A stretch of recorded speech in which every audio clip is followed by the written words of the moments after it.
happens when a banker becomes a governor? What happens when a man who spent his life balancing books decides to fix a broken state? For years, Abia State was a state people joked about. Bad roads, flooded streets, workers who did not get paid for months, pensioners who waited years for money they had already earned. Then in 2023, something changed. A man named Alex Otti walked into office, and slowly, block by block, road by road, Abia started to look like a different place. Today, we are going to show you exactly what he has done. Not rumors, not promises, real roads, real hospitals, real numbers. Stay with us because by the end of this video, you will understand why so many people in Abia are saying the same thing. Let this man finish the job. Before we talk about what Otti built, you need to understand what he had walked into. In May 2023, Alex Otti became governor of Abia State. He was not just a career politician, he was an economist. He ran one of the Nigeria's biggest banks, Diamond Bank, as its group managing director. So when he took the oath of office, he did not just inherit a title, he inherited a mess. Pensioners in Abia were owed up to 42 months of pension. That is almost 4 years. Imagine working your whole life, retiring, and then waiting almost 4 years for the money that is legally yours. Workers at the State Polytechnic were owed 43 months of salary. Workers at the teaching hospital were owed 27 months. Teachers were owed for months on end. Roads across Aba, the commercial heart of Abia, were dying. Harcourt roads, once a hub of machines, spare parts and manufacturing, had become almost impossible to drive on. Businesses were closing, traders were relocating. On top of that, the state was carrying huge financial obligations, close to 191 billion naira when you count debts, arrears, pensions and gratuities together. This is the Abia that Alex Otti inherited, a state where hope was running low. This is a starting point. Keep it in your mind because everything you are about to see was built on top of this. Let's start with the thing everyone can see with their own eyes: roads. By May 2026, 3 years into his term, Otti's government says it has completed 414 road projects. That covers about 864 kilometers of road and another 82 roads, about 212 kilometers, but still under construction. Let's talk about the most important one, Harcourt Road in Aba. For years, this road was a symbol of Abia's decline. It was the road that carried Aba's famous manufacturing businesses, machines, fabrication shops, spare part dealers, and it had collapsed. Otti brought in Julius Berger, one of the most respected construction firms in Nigeria, to rebuild it.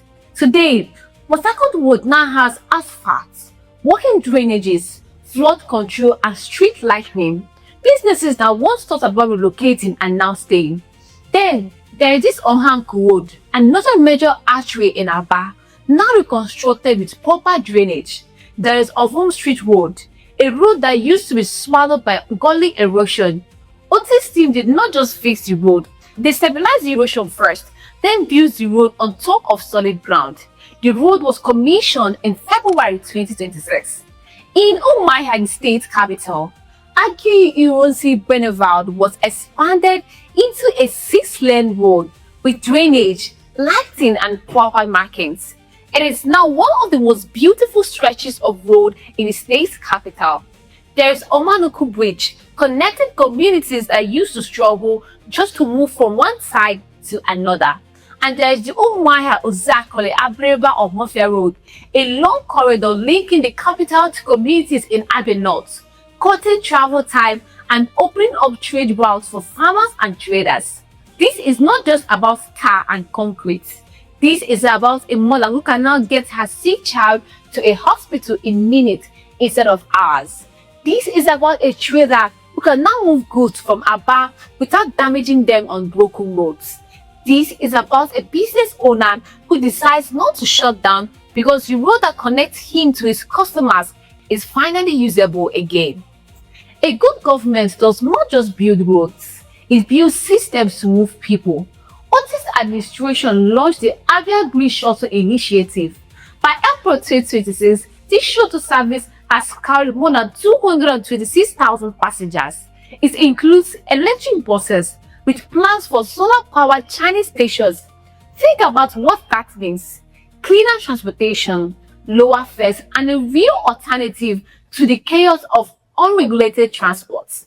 The government also built 70 bus shelters, 30 in Umuahia and 40 in Aba, giving commuters a proper place to wait instead of standing in the sun or the rain. They completed the Umuahia multi-modal transport terminal, a proper terminal to organize how people move in and out of the capital. And in Aba, a similar terminal is under construction, expected to be ready by 2027. This is a government thinking about transportation as a system and not just a collection of roads. Now let's talk about health, because this is where the impact touches families directly. When Otti came in, hospitals across Abia were in bad shape. Broken equipment, understaffed wards, unpaid health workers.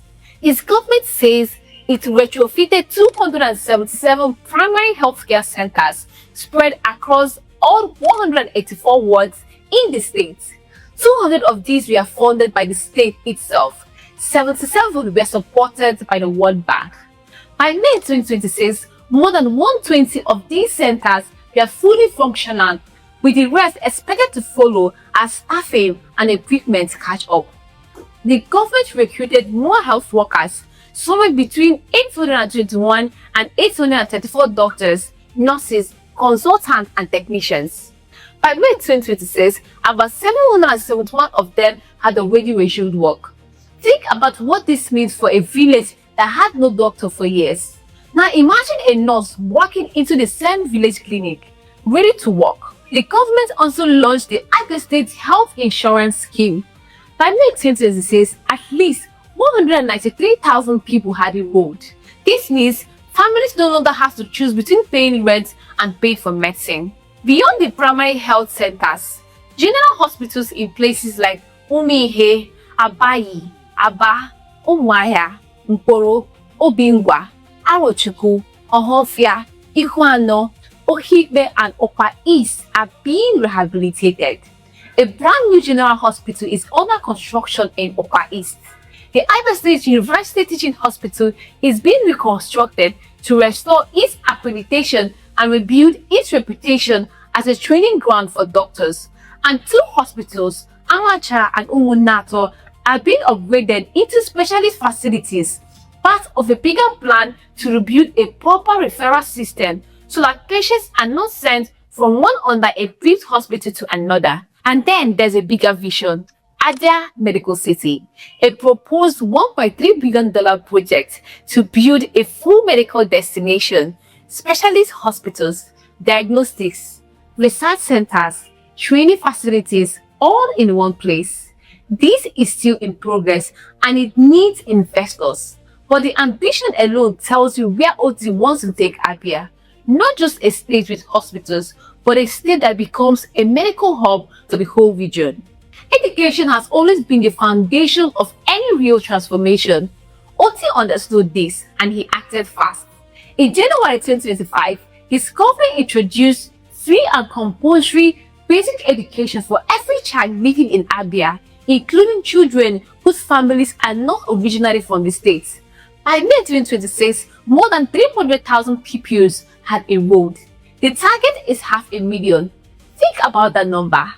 Hundreds of thousands of children who now have a chance to sit in a classroom because the barrier of school fees was removed. To support these children, the state recruited about 5,294 teachers in 2025 alone and later began recruiting another 4,000. UNESCO stepped into training more than 1,000 teachers and working with over 300 schools. The government also began building smart schools, starting with Obakala and Umuahia, schools equipped with modern classrooms and digital learning tools. At the tertiary level, Abia State University is receiving new law and agriculture facilities, renovated hostels, upgraded lecture halls, and even a massive 10,000 bed hostel project. The former Abia State Polytechnic has now been renamed Dr. Ogbonnaya Onu Polytechnic and is relocated to a permanent campus with restored accreditation and growing enrollments. Even the College of Education in Arochukwu, which had years of accreditation problems, is being brought back into shape. This is a government betting on its young people, and that bet is already paying off, one classroom at a time. Let's go back to where we started. The pensioners who waited almost 4 years for their money. The workers who went unpaid for months. This is, in many ways, the most emotional part of Otti's story, because trust between government and citizens starts with something simple: pay people what they are owed on time. Today, workers in Abia are generally paid on or before the 28th of every month. That may sound small, but if you have ever waited for a salary that never came, you know exactly how big that is. In March 2024, the government negotiated a settlement covering close to 9 years of pension arrears and restored regular monthly pension payments. By May 2025, more than 40 million naira had already been committed into clearing inherited salary and pension arrears. The government has also promised to address the older gratuity backing and to pay verified entitlements to more than 4,000 workers who were disengaged back in 2011 and 2012. This is not just about money, this is about dignity. This is about a retired teacher finally being able to pay her hospital bill. This is about a civil servant finally being able to send his child back to school without shame. Here is something you don't hear often about African state governments. Otti's administration says it cut Abia's combined liabilities from about 191 billion naira in 2023 down to around 60 billion naira by the end of 2025. Using a different measure, the state's recognized debt fell from about 138 billion naira with roughly 72 billion naira already paid off. In July 2025, Otti said his government had not taken on any new borrowing in its first 2 years and 1 month in office. And when the state does borrow, he says it will be for investment and not for daily spending. This is the mindset of a banker running a government like a serious institution, budget planning that actually plans. The 2026 budget was about 1 trillion naira. The government calls it the budget of acceleration and new possibilities. Roughly 20% goes to education, roughly 15% goes to healthcare.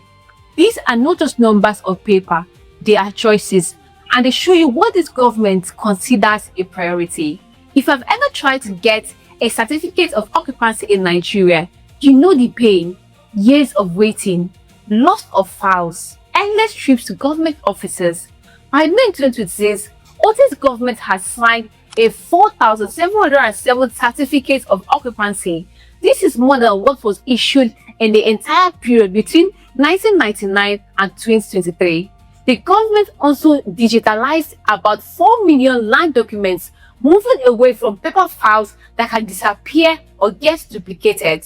Alongside this, a new urban master plan was developed with UN habitants, laying out a framework for roads, drainage, housing, industrial zones, and flood control for the future of the city. Why does this matter? Because when land titles are fast and reliable, investors trust the state, businesses build factories, families build homes. A farmer can use his land as a collateral for a loan. This is the quiet, unglamorous work that makes an economy grow. Anyone who visited Aba a few years ago remembers the refuse, blocked drains, flooded streets after every heavy rain. One of Otti's first acts in the government was to declare an emergency on waste management. His government reorganized the state environmental agency and expanded waste collection across Aba and Umuahia. This effort alone is reported to have created more than 2,000 environmental jobs, combined with the drainage work built into road projects like Port Harcourt Road and the Ovom Erosion Project. The goal is simple: a cleaner Abia, a safer Abia, an Abia where flood does not destroy what the government just built. Some of the biggest dreams take the longest to build. Otti's government is working on an airport for Abia, a joint project with the federal government meant to support business travel, cargo and even medical tourism. There's a proposed seaport in Okwa East, still at the feasibility stage, was already approved for study. There is the Abia Industrial and Innovation Park, designed to attract manufacturing and technology businesses. New court complexes are being built across all 17 local government areas with modern courtrooms, digital libraries and renewable energy, and even the Aimba International Hotel, a major state asset that had already fallen into decline, is being redeveloped to support business travel and tourism. None of these are finished yet, but they show you the size of the vision. Otti is not just fixing what is broken, he is building what did not exist before. Here is part of the story that matters the most. Not what the government says about itself, but what the people are saying. In June 2026, about 500 traditional rulers under the Abia State Traditional Rulers Council publicly endorsed Otti for a second term. These are not politicians, these are custodians of the culture, the men who live among the people, who see the roads, the hospitals and the schools with their very own eyes. Groups from Abia North also came out to endorse him.